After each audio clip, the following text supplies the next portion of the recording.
mi falno arde mardi yewti den kono mi hettaki hande kadi alkamsa ɗo ɗe gandi ɗe wowi wonde wadde live ji e nder yontere nden talata kañum e alkamsa watti ɗon noon asewe alaw kono oɗo ko live on ɗo particulier kono ɗum wonani particulier parce que ko information ji ɗi mi mari ɗo ɗi mi faala hewtinande on sendo dendi ara noon e majji ko urgence par rapport e ko sawnani en de maro en déjà ɓe yewtino fi mum kono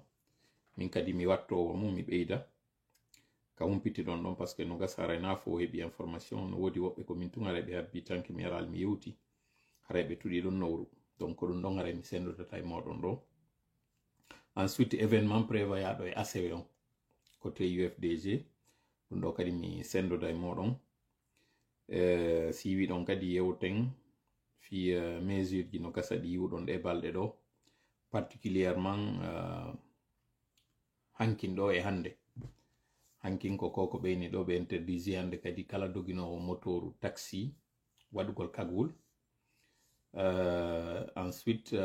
koko yiwɗon hande otoje no fuya tellen sengo koya on ko ɗum ɗo yewten fi mum mi jonnaw ɗo kañum kadi indice ji seeɗa kon ɗum woni fewndi ka leydi na fow kono mi ɓaƴƴinana on tun seeɗa par ce que fe fa fe ko ɗum no fokkiti donc aray sago am on sendita yewtere nden ɓayaray na tongagol mi ari ɗo yer ɗon on taw ɓengi ɗon fini ɗo jama balde aray mi salmitike ma amiral mumi nuna aray mi salmitike on Petit Diani Alpha Diallo ok Tola, nous c'est la nuit. Moi je voulais regarder le live mais je voudrais pas déranger les voisins. Ok, merci pour cette attention et waɗe écouteur ji kanopi mum ara on dérange ta wonɓe takko moɗon ɓe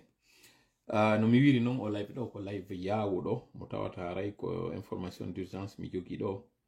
komi faala on hewtinande par rapport e ko eɓɓaka leydi même ɗo ɗaɓɓitude ɗo taw information si mi wawai mo yititude ɗo rapidement ok koka nder téléphone on mon ɗen e yewde ɗo ko nder ɗo woni mais c'est pas grave miɗo andi déjà inɗe ɗen no gasa on nani on humpitike gendarmerie on jonnama consigne fiilugol dans le but arrêtugol ko ɗum woni ndeppitugol fi nangugol leader ɓe politique ɓe wonɓe lagine côté ancienne mouvance et ancienne opposition ancienne mouvance on ko inde nde mi anditi nden ɗo ko mo ɓe innata marque yombuno sengo fore on yiltitoto noon e o live ɗo e français si Allah jaɓi sengo IFDG on ko honorable Fodé Oussou kañum e Kalemou Yansane Sellou Balde si mi faljali liste on en tout cas dow ko telle waɓi yimɓe jeeɗi ɗo no gasa o nani ko nanno ɗon kon par rapport e mum kono min na e ndu soɓɓundu no gasa ka nanɗon ɗon mi woni ardete nanon ndu soɓɓundu ɗon wandi toujours na ka mi habboraɗo na ɗo mi yaltitirɗo on andi en fokkiti sengo mois de décembre on 31 décembre CNRD no ndarude moyen ji ɗin fof par ce que ɓe andi kamɓe tigi jiiɓori nder jiiɓori yaasi si minni noon jiiɓori nder jiiɓori yaasi on en fuɗɗike déjà yewtugol ɗon ko honɗo woni haajuji maɓɓe ɗin fuɗɗike bonde ɗum ɗo mi acca e ACW ala mi yewtoya on sengo pression international on sengo communauté international on kon ɗum fewndi ton ɗum ɗo mi yewtoya on ka weekend si Allah jaɓi mi faala concentrade ɗo côté nder leydi ndi kon ɗum ɓe mari ko jiiɓaniɓe ton ko tawata dogu reedu nangiɓe ko maɓe gunda si ɓe gundi dogu reedu yiɗa si ɓe ñeegi kadi dogu reedu yiɗa ɗum jon non ko honno ɓe warrata ko ɗum woni ko yiwɗon ɗo ɓe fuitini o information wonde maɓɓe faala nangude ɓeɗo iɗon anditi e sayi mi yetinoke on e live minni yaltunoɓen wota sattuɓile de ha ɓe luttaka ɓe yaltinon ɗum ari ko Fodé Oussou kañum e mi sikki Kalemou Yansane fewdoɓe yaltunoɓe ari ɓe yiidi Alaji Sellu neɓali États-Unis ɗo minni ko sattiɓiri wo hay si tawi ɓe menasama wonde masi ɓe hooti ɓe nanga e ɓe wano sifa kon ko yiwnoɗon ɗon zagalo ko yaltini kon publication ji e audio ji di honorable Fode Usu waɗuno ñande go assemblée générale fewndo monsieur Alpha Condé ka o innuno wondema si tawi ɗo yaltude yawgol waɗgol marche salligi ha gasa yahon par ce que ɗo gandi ko jihadi wonɗo yaade fimo min ni ko piège ɓe woni e waɗande honorable Fode Usu hulɓingol mo fiwota o artu par ce que ko honnum ɓe faala ko wonɓe ɓen fof ka responsable ka parti koye ɓe dogu ɓe yalta ɓe accita parti on e hoore mum zagalo e ɓen ɓe o wondi sumarenɓe wonɓe ka nder parti ɓe mo ɓe na congrès ko ma organisé laamu ngon ko lagine ngu ɗaɓɓete donc doguɓe ɓen fof ina woodi ka tawi ɓe huli ɓe doguɓe ɗo fof ɓe disqualifié hoore maɓɓe heureusement ñande mi gaynata on live ɗon mi sikki nde ñande ari honorable Fode Usu déjà ari fokkiti ma janngo muɗum o hooti en tout cas ɗo ce qui est sûr o hooti lagine o hulali e yikadi gibi o hewti hunde waɗade ça ne veut pas dire miɗo atakude ɗo goɗɗo wiya yawɓe ɓen ka yaasi yoɓe hootuma ɓe hulu na ɗum jentorelan hakkil ko moni e yewde kon toujours est-il que ɓayɓe tawingol forogol banana ɗon UFDG yanali e maggol hiɓe faala ferade forowol banana go ɓe yaltina sifa o information ɓeyna ɓeɗo ko wona ɓe fiilede fiyoɓe nange ɓeɗo nana ɗum ɗo pargita doga wata ɓe dogude wata ɓe hulu kadi parce que hunde ɓe bonna ella waɗano ɗon fewndo min Alaji Sellu wata yaltu ko on wonɗen e prévenude o ɗo wata o waɗi tu ɓeɗo ɓe bonna hay hunde ɓay noon ɓe inna e pulal mo bonna hula ko satti ɓili wo wata ɓe hulude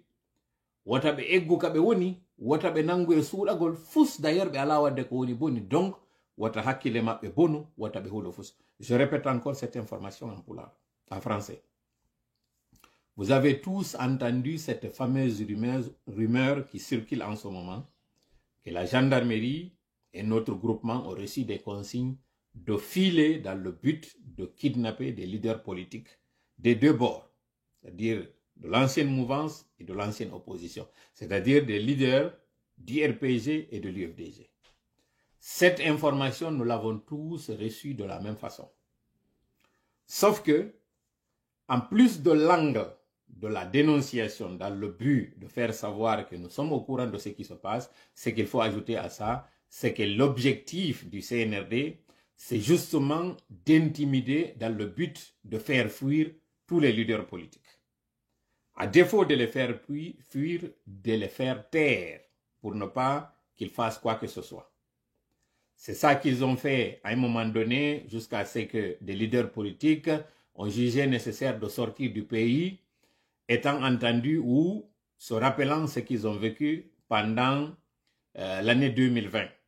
et début 2021. Certains d'entre eux qui étaient confinés chez eux ou interdits d'activité ont préféré ne pas subir encore la même chose et donc ont quitté le pays. C'est le cas notamment de Sidi Touré qui est parti, qui a eu, nous dit-on, des difficultés à sortir le pays, mais c'était à dessein, c'était un objectif. C'était pour que le leader de l'UFDG et la Sellu Dalein, se rappelant du confinement et de la fermeture de ses locaux, pour qu'ils se disent « Mon épouse a été interdite de sortir, Fode Usu, malgré sa maladie qui nécessitait une évacuation, on lui a interdit de sortir, donc je vais essayer de sortir avant qu'on ne ferme la porte. » Il est sorti, c'était l'objectif du CNRD. Depuis que les deux sont sortis, on ne parle plus, en tout cas on ne parle pas du moment pour leur retour. C'est ça l'objectif du CNRD. À un moment donné, vous vous rappelez, encore il y a eu des publications, des menaces que si toutefois l'honorable Fode Usu rentrait en Guinée après sa tournée récemment aux États-Unis où il avait rencontré le leader El Sellu Dalein, donc son président, vous vous rappelez qu'il y a eu des gens qui ont déterré des publications, des sorties de l'honorable Fode Usu, autant de M. Alpha Condé, sous prétexte qu'il avait tenu des propos pouvant lui valoir l'emprisonnement. Heureusement, nous étions sortis à l'époque pour dire qui se sent morveux se mouche. L'honorable n'a rien à se reprocher, donc il peut rentrer dans le pays et que justement le piège, c'est de les rendre tous en exil pour ne pas pour que le parti se retrouve orphelin et là ils passeront à leur projet funeste. Heureusement, ceux qui ne se reprochent de rien sont rentrés, l'honorable Fode Usu, l'honorable Kalemudou Yansane, et j'en passe, ils sont rentrés. Vu que l'objectif du CNRD, c'est d'écarter toute voix dissonance, après avoir kidnappé les camarades de Fonik et Mengue, pour lesquels d'ailleurs nous n'oublions pas, en fait, nous les oublions pas, Biloba ainsi que le camarade de Fonik et Mengue. Là, nous savons très bien que c'est un kidnapping dont ils sont victimes. Des démarches sont en train d'être faites. La pression, vous la verrez dans les jours à venir. Vous comprendrez que le CNRD a commis encore une bourde et ils regretteront ce qu'ils ont fait. Maintenant, revenons au cas de cette rumeur, au cas de cette information qui circule selon laquelle ils sont filés pour être arrêtés. Justement, c'est une façon, voyant déjà que nous nous acheminons vers la fin de la transition, c'est-à-dire le 31 décembre, le CNRD veut intimider pour faire une diversion et en même temps aussi faire fuir certaines voix. Ils savent que la mobilisation se fera et d'après eux, ce sont ces leaders-là qui pourront être des relais ou bien pourront jouer les troubles faits ou bien être des leaders pour la mobilisation. Qu'ils se détrompent, le peuple de Guinée, chacun est mobilisateur, chacun est leader dans son coin parce que ce qui va venir dans les jours à venir, dans les semaines à venir, ça va concerner tout le monde et on n'aura même pas besoin des leaders pour justement suivre la cadence. Ça déjà qu'ils se rassurent ou bien qu'ils se détrompent parce que vous êtes en train de faire un mauvais chemin. Vous êtes en train de faire fausse route, pour faire simple. Donc, à ces concernés, du côté de l'UFDG, du côté du RPG, soyez sans crainte. Ne craignez absolument rien. Vous ne vous reprochez de rien. Le CNRD n'osera même pas cela. Ils ont même dit, dans leur fuite d'informations, que c'est une filature qui se fera dans le but de les arrêter. L'objectif d'abord, c'est de créer la peur sur la tête de ces personnes-là. Le deuxième objectif, c'est pour que ces gens-là se confinent eux-mêmes et qu'ils pensent toujours qu'ils ont quelque chose derrière eux et donc qu'ils ne fassent aucune activité, y compris peut-être de recevoir certaines personnes ou de décider d'eux-mêmes ou de coordonner certaines opérations. Donc, les intimider pour ne pas qu'ils fassent quoi que ce soit. Ensuite, au pire des cas, pour que ces gens-là se disent, je ne vais pas subir ce que tel ou tel a subi et donc je vais prendre la fuite. C'est ça l'objectif. Soyez sans crainte. Ça, c'est ce qui concerne cela, mais la dénonciation est quand même faite pour que le CNRD sache que non seulement nous sommes au courant de ce qu'ils ont fomenté, mais nous sommes au courant qu'il y a de la manipulation. Au-delà aussi, nous leur envoyons l'information ou bien le message qu'ils se trompent parce que désormais chacun est libre dans son petit coin et chacun est déjà leader en ce qui concerne ce qui va venir dans les jours à venir. Justement, ce qui va venir dans les jours à venir. Vous avez tous vu cette autre diversion qui est en train de se faire en ce moment, cette médiocrité de sujets pour qu'on parle de ces sujets-là. Mais ce que je peux dire, et je reviens en poulard, ko yawre CNRD woni en e waɗude kono woni nde yawre nde CNRD woni e waɗude on fof o yiiɗe balɗe ɗo foronji banana nde ɓe woni en e bugade mi wowlata inde o mo ɓe addi ɗo fewndo ɗo ni mo tawata ko fiyo hakkille moɗo yaw e makko mi andintina on tun ko marmayeur o noddeteno marmayeur ɗon andi non kon ɗo ni marmayi no gasa on yi no nyande go vidéo suka wiyeteɗo Ahmad laginego e fewndo ni o jooɗi ko wonnoɗo mi sikki sengo Gabon sina mi fayo en tout cas o wowlay dow nushi suka waɗo fi dina ɗo moƴƴa non Ahmad Ba très pertinent comme jeune très instruit e sayi ndun sogoloro ɗon do wowluno goɗɗum e hoore lagguni on marmayeur ɗo fewndo on tuma on suka yaltuno ramasi mo moƴƴano waɗi mo e place makko mi faala yitude on sorti mo waɗuno on sorti mo ndun sogoloro waɗuno e hoore lagine on tuma mi yeggiti si ko fe balon nun o wowluno goɗɗum e hoore lagine mi yeggiti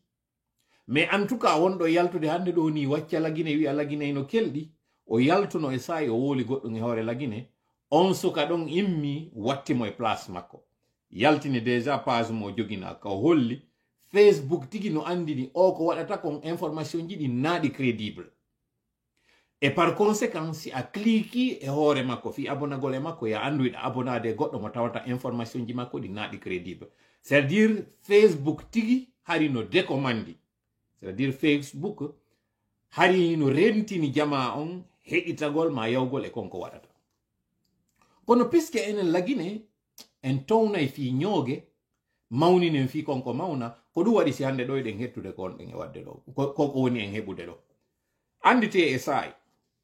ko woni tuma mi yalti mi yewti ɗo o na hakkil woɓɓe wollan heɗitorade ko émotion il suffit que goɗɗo ƴetto ɓorno leppi moɗon ɓorno poturu moɗon o manipula on no faalira ɓay o faalama dragude on taw on non tawɓe ɓen hande ɗo ino mettude on ko woni e wadde ɗo ko konno o adorino taw o wowlano fi alaji sellu e sayi on fof imo ɗon kelli ɗon o sogoloɗum ɗum e nani hay ko kaari woni e wowde fi alaji sellu jama acce fi allah tan yawodira wota goɗɗo yawma an kadi yawoɗa hoorema kono mi falano wiide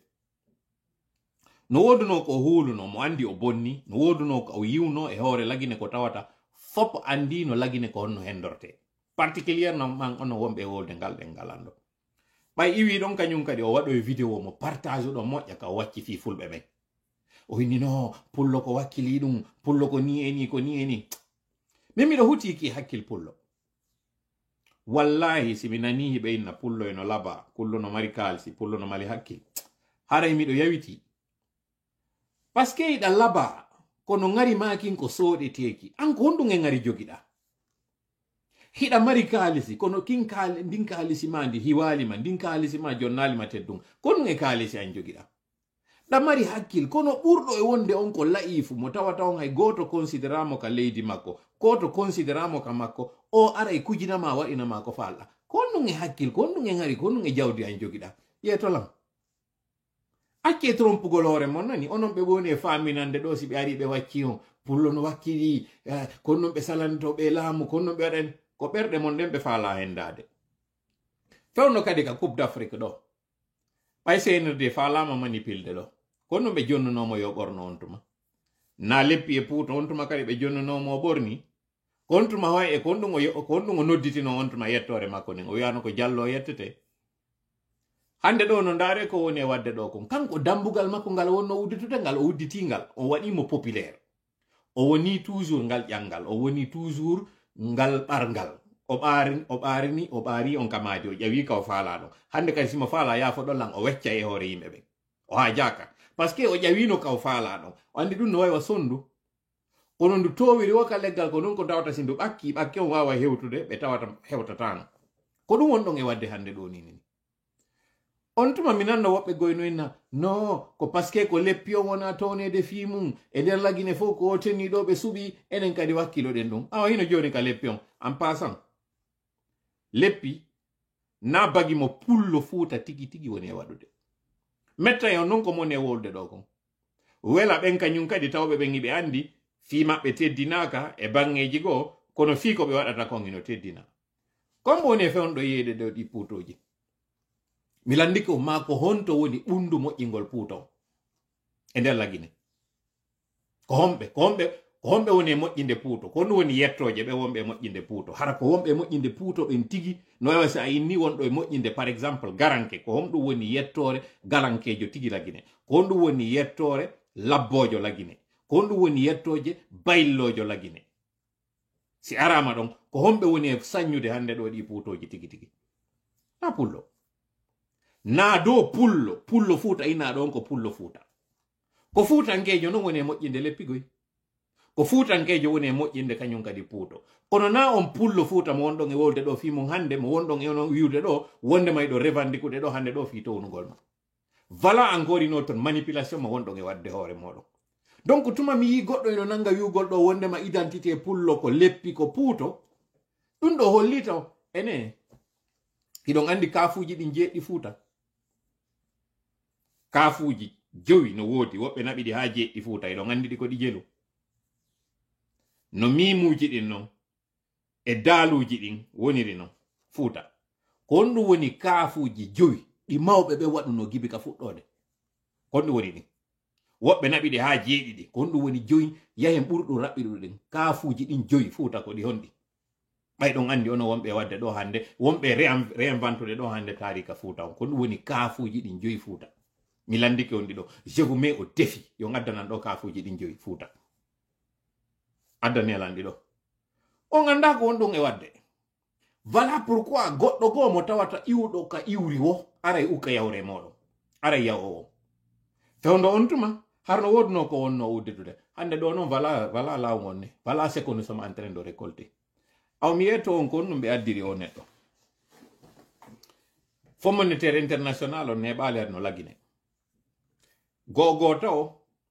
ko yawagol lagine ɓe woni e wadde ɗo yawo guinéen ɓe ɓen par ce que omo won ɗon e yiide ɗo yahe Côte d'Ivoire lando ɗon ivoirien ɓe ɓen fewndo DJ Arafat wurono DJ Arafat fewndo wurono tet hadi ndun sogoloru ndu suutata wolde ko ndoni e wolde ɗo ko mo mari bandirawo debbo go kañum kadi c'est que kala ko yiyete merente kon hari ko kanko ƴetta hawti halfina ɗum ɗon andi ton non ko révérend jono tawɗo ino wi'i ko ka église o duwa wonde duwaɗo wajade duwaɗo waɗude sengo ka chrétien ɓe ɓen wowde goɗɗum e say kadi o yiwno ɗo fi o dragono julɓe ɓen kaw yaltuno woli ko commerce makko wonno wadde jula yagal makko wonno wadde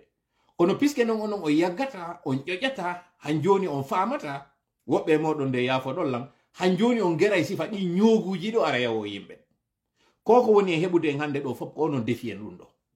par ce que si on tuma ndu sogoloru ɗo o mawninano fi mayru ndu heɓatano ndu ƴawira ka leydi makko hunde o hikkaki ko marmayeur ɓe noddatamo ka leydi maɓɓe mais puisque on hollino wondema ñoguɗo no nafi goɗɗum ko ɗum waɗi si hande ɗo mo arde ngu ñoguɗo fo heɓe donc fi artugol ngol fi wata émotion ji ɗin tiiɗiran ɗo ni gogo taw ande koko Sékou Touré waɗunoɓe woni e répétude ɗo mi jangana on ɗo poste mo waɗi en fait ko perde tan mi nangata waɗugol le CNRD aujourd'hui veut envoyer un message à ces jeunes enfants qui sont à l'école ce message qui est celui qu'ils ne sont pas en train d'envoyer à leurs propres enfants. C'est quoi ce message? Aujourd'hui, le CNRD veut nous faire croire qu'on peut promouvoir la médiocrité et décourager l'excellence. Lorsque le CNRD fait recours à la pire des espèces, à quelqu'un, à un individu qui n'a aucune considération chez lui, un individu d'ailleurs qu'on appelle marmailleur, qui a été exclu par l'Église, qui a été exclu même à un moment donné par sa propre communauté, et que le CNRD valorise cette pourriture, cette ordure, c'est une façon d'envoyer un message aux jeunes. Vous voyez, même si vous ratez votre éducation, même vous êtes quelqu'un de pas crédible, même si vous êtes quelqu'un aux bas échelles, vous pouvez un jour vous retrouver en train de rencontrer les plus grandes personnalités d'un pays, plus grandes personnalités entre guillemets, parce que déjà le CNRD c'est une ordure, le CNRD c'est une pourriture, le CNRD c'est une régression, le CNRD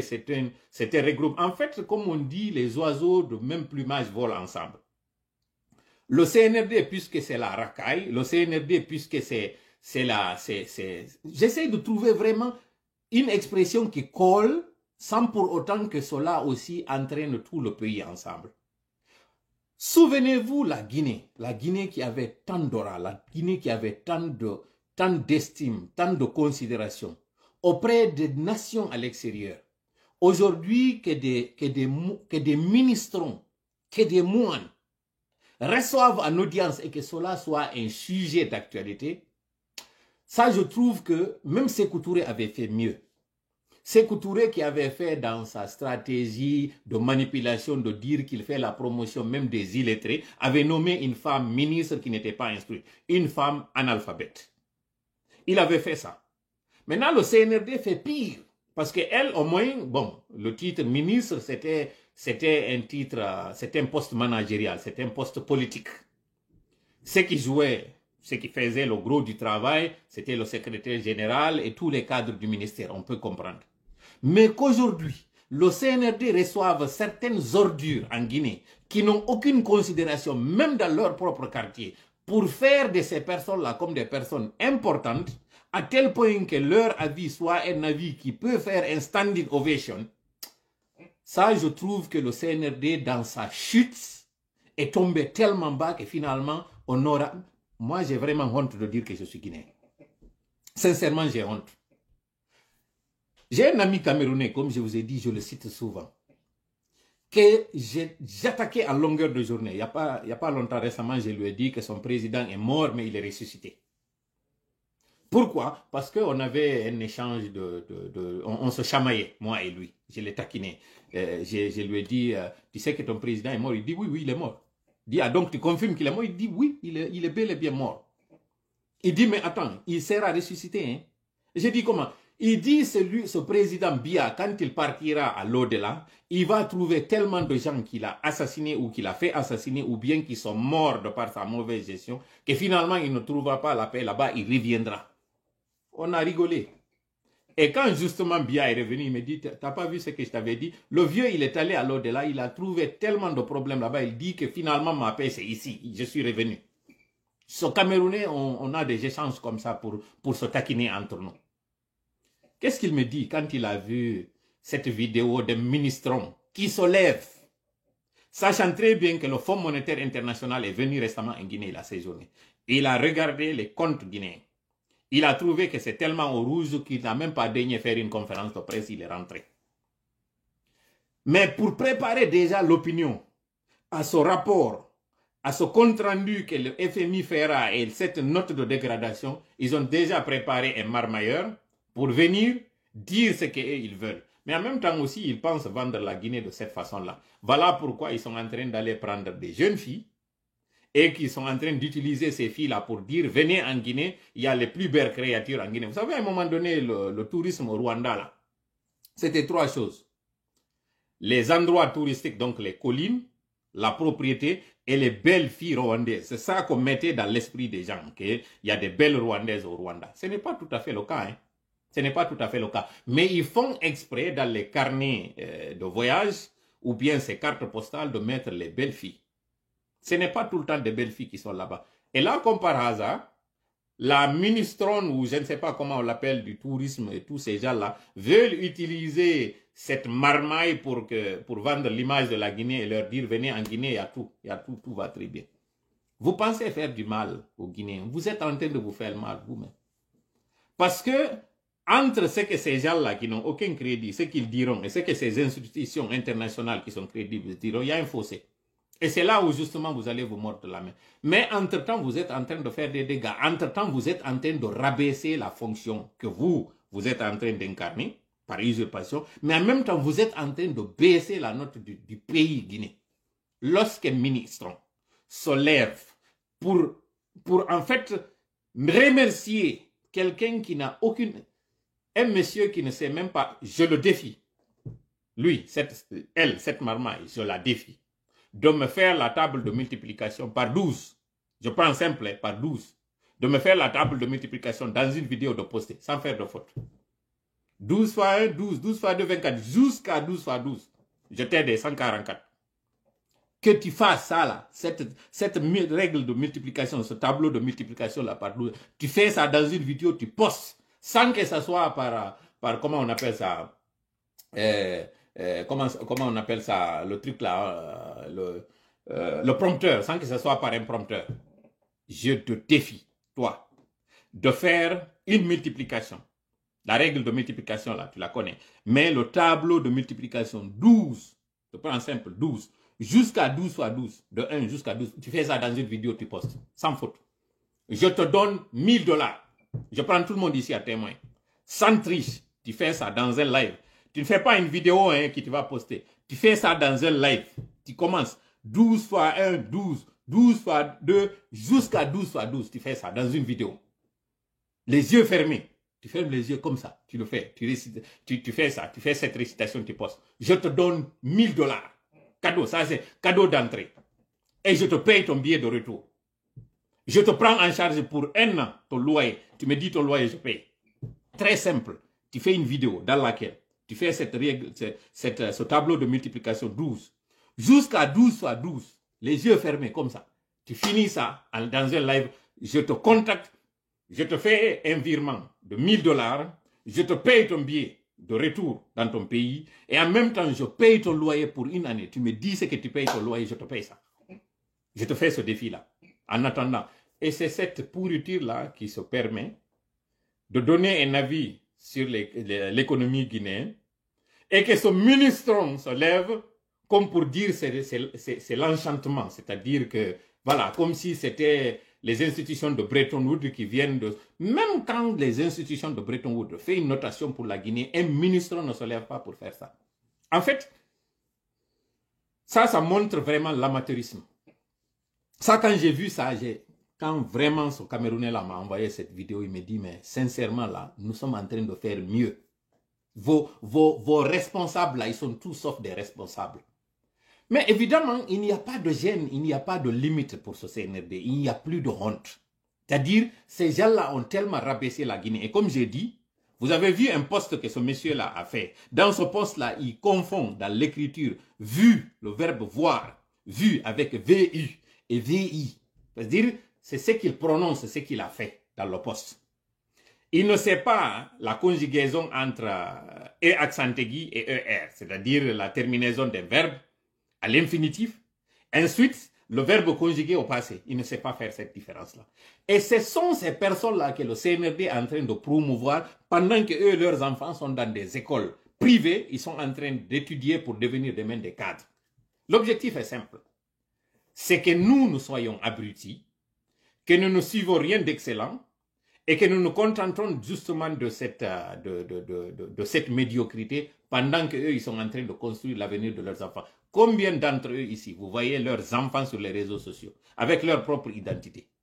Combien d'entre eux? Tous ces responsables, membres du gouvernement, vous ne verrez aucun d'entre eux avec son enfant qui est en train de faire des lives ici. Ou bien qui est en train d'exhiber sa vie privée, ou bien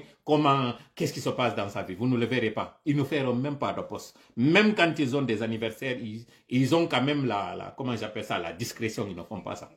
Pendant ce temps, ils vous encouragent, vous, à venir sur les réseaux sociaux, à longueur de journée, à faire des TikTok, des lives, là où vous êtes en train de vous insulter à longueur de journée, là où vous, les filles, vous êtes en train d'exhiber votre nudité, parfois. Et c'est vraiment très dommage, sincèrement. Je trouve que nous sommes en train de servir le CNRD, ce que le CNRD veut le plus. Vous avez vu, ils ont fermé les radios crédibles. Finalement, ils vont rester libre cours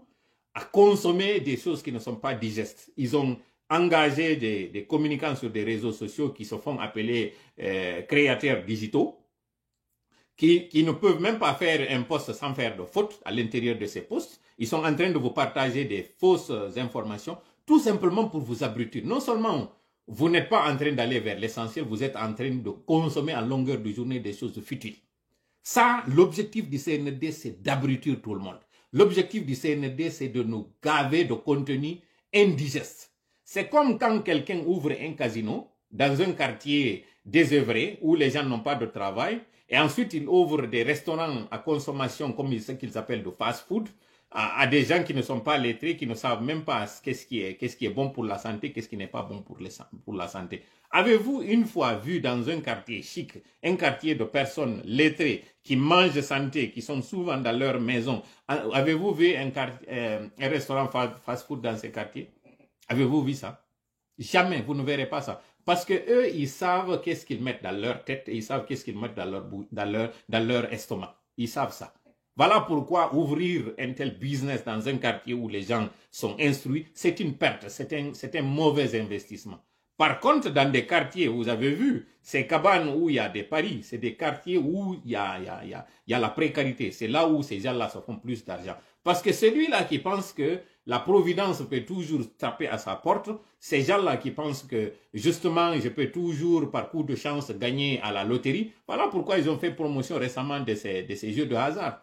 Parce qu'ils ne veulent pas que vous partiez travailler jusqu'à finalement vous-même vivre de votre sueur. C'est un objectif, c'est une intention, c'est un projet bien ficelé par le CNRD. Vous avez vu récemment ce qui s'est passé au Burkina. Ils ont tenté d'eux avant de trouver le cheval finalement gagnant. D'abord, en premier, ils ont eu ce jeune-là qu'ils avaient magnifié dans les réseaux sociaux, qu'on avait dit que c'était un héros burkinabé qui avait pu abattre un drone français. Et puis, quand il a battu ce drone français, qu'est-ce que ça avait fait? Ça avait fait que le Burkina avait gagné la bataille contre les terroristes? Non. Ensuite, après ce jeune-là, ça a été aussi Bonga. Le jeune-là encore qu'on avait interviewé pendant les examens scolaires. Il était en train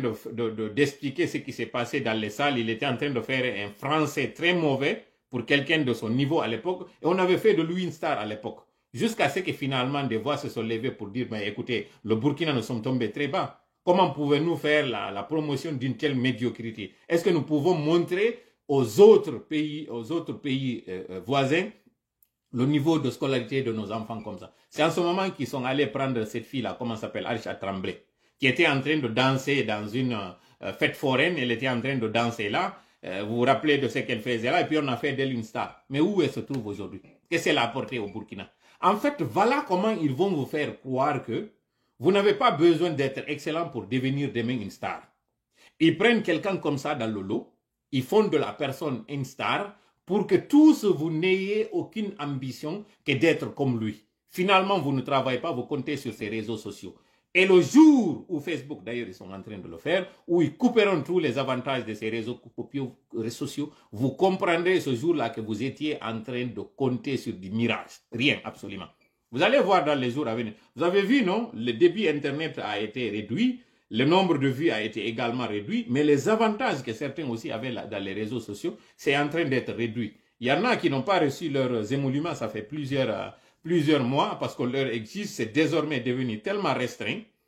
que n'exerceront que ceux qui ont du contenu. Déjà, c'est un contenu aussi qui ne fera pas qu'abrutir, parce qu'ils ont compris que finalement, le phénomène est en train de gangréner la société, c'est en train d'abaisser le niveau de culture et le niveau d'éducation des gens.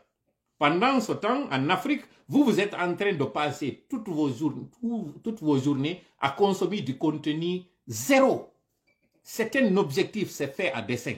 Parce qu'ils ne veulent pas du tout que vous allez dans l'école, à l'école pour apprendre. Ils ne veulent pas du tout que vous passiez vos journées à produire. Vous êtes en train de consommer des choses qui ne sont pas du tout productives. Deuxièmement, ils font de vous encore des créateurs de contenu qui n'amènera pas du tout de valeur ajoutée. Voilà ce que le CNRD est en train de faire. Voilà ce que ces militaires-là sont en train de faire. Parce qu'ils savent que lorsque vous êtes instruits, d'abord vous allez comprendre qu'ils ne sont pas en train de faire avancer le pays. Vous allez comprendre qu'ils ne sont qu'en train de distiller des fausses informations. Rien sur un contenu vraiment réel et authentique. Absolument rien. Comme il faut là, on y est tardé. On a un peu de l'ambendo. Mi bloki taw deja yimbe buybe mi yido nyogeji didi ko jetti hawtondiri goddo go tawdo do kanyum kadi golle makko den fogu parce que mi sikki hanjoni wobbe no wodi tawbe c'est des sadomaso. Vous m'excusez l'expression hein. No wodi wobbe tawbe be weltike wo tuma nabudabe ka dingira bujudabe wadudabe der ton dudduda hore mabbe den fop jibindirda ko dom be weltoto. C'est-à-dire, ala ko ɓurata mi mettude tuma mi ka fil d'actualité an neɗɗo eno partage a piwum haysi a critique ay ko woni partage a piwum taw kon antigiɗa reni kunɗo ko puyanga yaga ndu sogoloru kadi invita ɗo o woko e émission on wattana liila non émission wonire feƴƴirde noon o yeggitino kañum kadi modi kuma jiw yimowon ko non kañum kadi areno ƴetti comme par hasard comme bidon won ndiyam toujours no jooɗi ɗo onon ko wonde tuma wawa ton faamude ko jeu wona waɗede hoore mon ko mise en scène wona waɗede onon wonton non hande kadi ɗin dammi yaafoɗon lan wonɗi arde ukko e nder ngal ngesa ɗon ƴetta ɗum ɗon wonno ƴettiri o onon ko wonde tuma ando ton buuseri on no udditede ɗon arde na ton e buuseri ko wonde tuma onon wawa ton faamude ɗum c'est dire wonde simin daari on onon ɓe wonɓe kadi minne jaka koye perdi me woni ɗo ni fus ala nafude ko wonɗon arede yewtede ɗo ni pillay wonde mi monanto e hoore an kon ɗum goɗɗo arata jooɗoɗo yewta on onon konde tuma onon wawa ton finude andon ɗi dammi ɗi dawaɗi ɗi dakkali ko onon woni e gollitirde e on yaggata non jamais kala ɓe ara ɓe waɗa on hande ɗo goɗɗum goɗɗo ara yeeto on holla on par A plus B koko ɓe waɗno ɗo kamɓe ko audience e audimat ɓe woni e ɗaɓɓude kamɓe ɓe waɗi ɓe yeeyi marchandise maɓɓe on kono no woni ƴettude haysi a ƴetta e woni o marchandise criticamo a waɗimo sur la place publique a jonnimo visibilité a jonni débat ka yewte e fimum débat duwaɗo yewtede hande ɗo fimum kono ɗi bareɗi raɗirte ko débat on non débat fus alaka ka yewte e fewdo ɗo ka ƴettata ɗo andi kon ɗum simi ɗo yiɗi rap na ko tawata kon tun simi naati ka boîte mi yaltayaram ɗo wawa yaltoɗo e salle de sport na ɗum non koko tawata ko miɗo andi rap on fewdo tawno hari ɓe ɓaleɓe ɓe ségrega fewdo tawno ɓe ɓaleɓe hari ɓe yawa fewdo tawno ɓe ɓaleɓe hiɓe yeggita ko rap on utilisano fiyo ɓeɗo wawa waɗude revendication ɓe andina kamɓe kadi ko ɓe américain ɓe no américain ɓe luttuɓe fo woniri ɓe andina kañum kadi no woodi ko ɓe gaynata mais en même temps kadi ɓe geri ɓe heɓi mbuuɗi ɗi tawata ko ɗin mbuuɗi ɓe dartori luttuɓen hande ɗo ndaare peseji ɗi dakkali woni e waɗude ɗo hande ndare contenu e gimi ko won do ngi ƴettude hande do tawno fi mum kombo ne yewtude do hande ko tawata ko woni e fewtude CNRD on dénonce ko na wadede ko kombo e be wonbe yude wonbe yide do ino wiide woyno yimude kombo won do artiste du peuple e be do kombo yiwdon do ino waddude do wo ko pc taw ko woni e waddude kon message on tunta moi je me rappelle film ji de Tupac waɗayno ɗi ado warede lo simple fait ka titre wiete tun Tupac no tawa e muɗum ɗum ɗon tunta waɗayno film on o yeeye tawa foppi no faala yiide mo kanko Tupac si o waɗi kadi wano konko ɓe waɗno kon film no woodi je me rappelle film mo mi daruno à part Hesborap justement Gianni Alpha Hesborap e goɗɗo goyno ɗo wiyeteɗo Bademba valaɓe mi yiyata ɓe ina wadde rap mo tawata ko rap engagé rap mo tawata on si ɓe waɗi ɗum ɗo ko ɓoni yewde ko message no nder ton ɓe dénoncude mais en même temps ɓe findinde hakkille mais à part ɓen ɗon ko musique en du tun jogi ɗon à part ɓe ɗo ko musique ka gonɗi e ka tawata ko nandi e mum tun waɗon ɗum débat ƴetton ɗum towno alors que ya meilleur fewndo ɗo ka yewte fi muɗum justement Striker il se compte au bout des doigts ɓen tawɓe ɓen ina wadde hande ɗo rappa engagé kono luttuɓen fof ko gami endu woni e waɗude luttuɓen fof ko gami love woni e waɗude luttuɓen fof kaka ɓurta arde kadi ɓurta liɓude niveau mon on ɓurta wonde hande kadi ɓen tawɓe ko gorkotin debbotin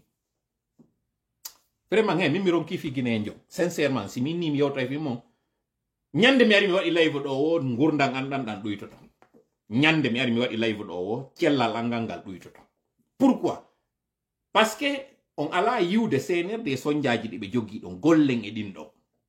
ko wonɗon e yiwde ko sonjaji ɗi tawata ɗin ɓe ƴettude ɓe fawa e moɗon ko ɗiɗo wonɗon ƴettude ɗo waywa ukkaɓe tun e nder diidere ɗo wawi ukkaɓe e nder loope hiɗon jiiɓinire e nder ton hiɗon huwe ka faala ɗum sincèrement mi ronkiri moɗum mi ronkani on quoi c'est dire que goɗɗo ne'i wo ko ha wara o jooɗo o ndaara ko honno dammi yagal woɓɓe woni e waɗude konno fewno mi wonno e wiwde o tan towno fi ndu sogoloru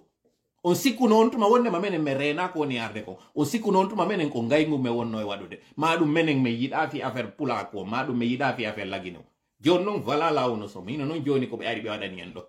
ko on ɗon ɓe addi noon joni yo ɓakku joni e koye yimɓe ɓen ɗo ko ɗo ɓe addi joni noon konko townuno ɗon ɗon ko ɗum ɗo wona utilisé de yiltito contre mono onon kadi ƴette moƴƴino goɗɗum ko tawata ko ɗum ɗo woni yiltitade contre CNRD kuma dammu kuma ɗuma onno kuma ɗuma domum to so kun ɗo ko ƴettuno ɗon ɗo kañum kadi townuno ɗon fi muɗum tawi goɗɗo wata wowlude o anda fus ko goɗɗo woni mo wowlande wiya waɗu ɗum ɗo o yawɗon on kañum kadi ƴettuɗon jonnuɗon page makko on visibilité ha o naati million ji a wowlay ɗo tum ɓe ɗanga wiwgol wondema ko jalousie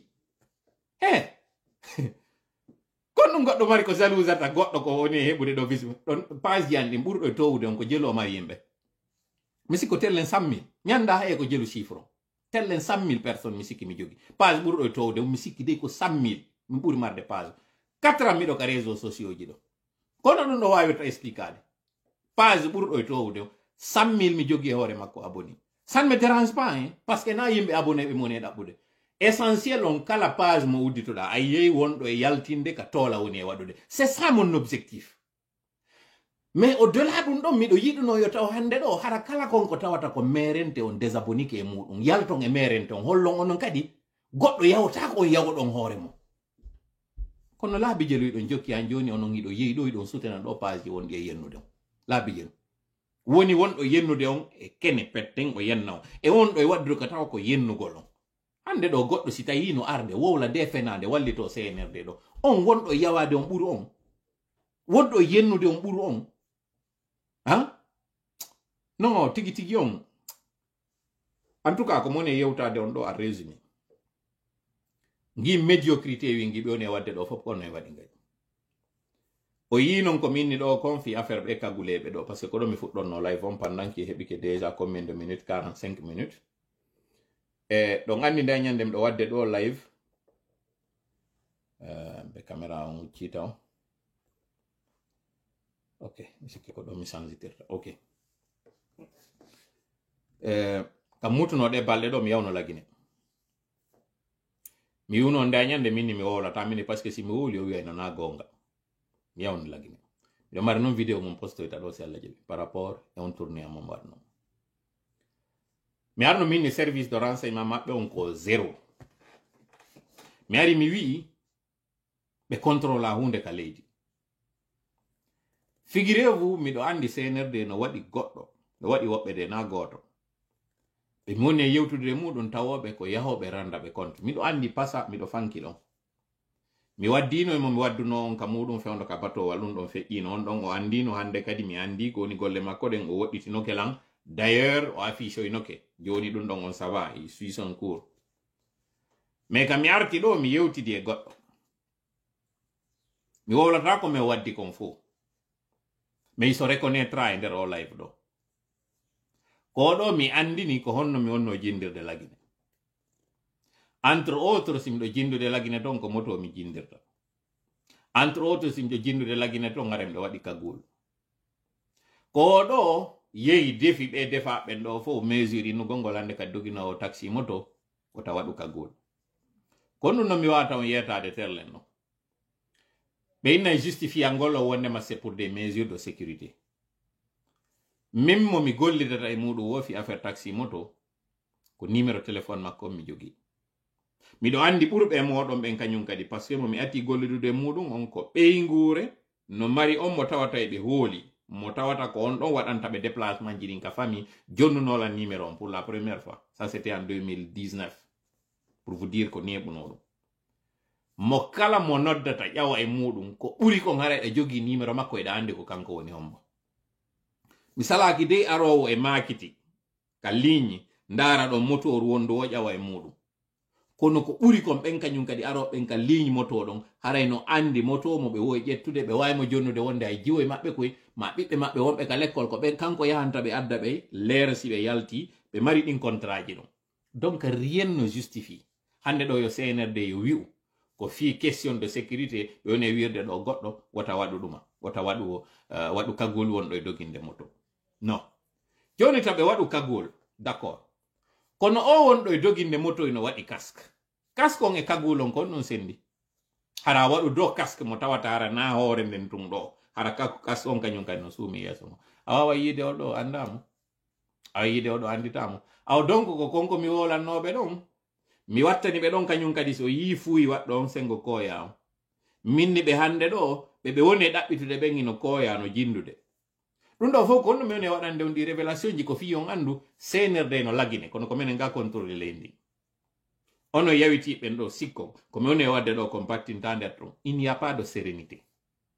e min gujinayɓe noon min jonnayɓe ɗo fake news min jonnayɓe ɗo fausse piste ji no woniri noon hiɓe waɗude on diversion ka réseau sociaux ji minen kadi ko ni min waɗirta ɓe diversion min jonnaɓe ka ɓe hilno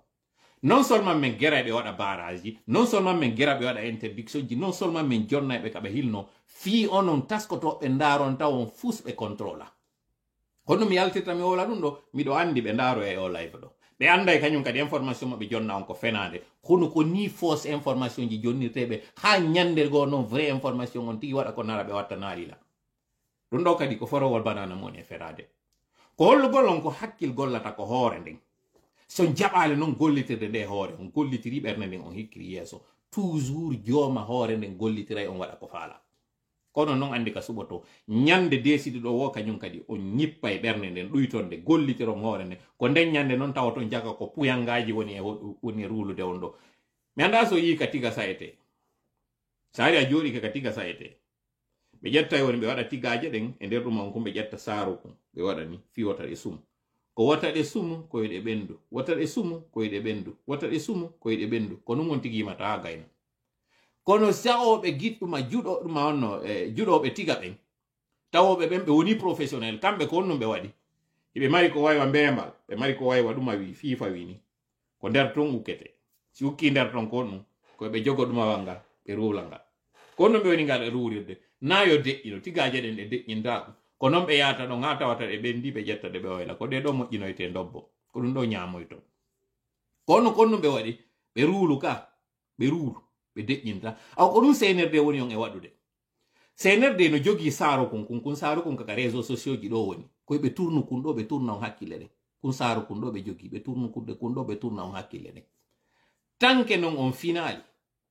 accituɗon yawgol e ɗin page ji tawoji ko futilité ɗi jogii ƴetton kadi woni boni moƴƴi konko ɓe waɗi partage onon kadi o wonti justement ndum fifaaro wonando e tournede ɗon fiyoɗe tigaje maɓɓe ɗo ɗe ɓenda ñande tigaje ɗen ɓendi o hiɓe waylude ɗe ɓe yaɓe moƴƴina on dobbo ɓe adda kadi ɓe jonna ko hakkil mi yewti on ɗo ko misal mi waɗani o tori kala woni ballo meɗen hawrindira en sawaba tawɓe ɓe ƴetti en ɗo joni mi andina ɓe ko addunolan ɗo ko piiji tati arano o rumeur mo nanɗon ɗo wondema ɓe nangay responsable politique ɓe wowli ɗum kono kon ɗum mi fewtata ɓe responsable ɓe ko andingol ɓe wondema ko diversion intimidation et stratégie de honno comment j'appelle défrayer ko ɗum CNRD woni e waɗude wota goto hulu wota goto ɗumanno goɗɗum no arde mois de novembre ɗo ka réseaux sociaux ji ɗo o yiye goɗɗum no arde goɗɗum meɗen memminde ɗo si Allah jaɓi en andi e wi en habbota ko décembre 31 fi raɗagol ɗi dawaɗi ɗo ka awa ko raɗotoɗi konko décembre ɗo hande noon nalo 24 woni 25 ka woɓɓe e moɗon ɗo e 31 no octobre ma on no octobre ɗo no woodi ko min woni e konkoktude ɗo min moƴƴina o yiyoyay ɗo groupement de force spéciale ka réseaux sociaux ji ɗo si Allah jaɓi kono noon woni terme ji ɗin kono on groupement kañum kadi woni yettoto restez branché restez connecté en attendant désabonné e kala ɗin page ji tawɗino partage ude ka woni futilité blocon ɗi kañum kadi désabonné blocon ɗi kañum kadi kala ko woni futilité haysi ko on contre konko on ti woni e wowlude nder ton wota on commente taw on ɗumanno fus wota on partage fus signale blocon diron ko min do si mi yii hiɗa partage haysi a critique ay woni ko on tigi woni e wadde ɗon kon a waɗi hay poste mum mi bloquete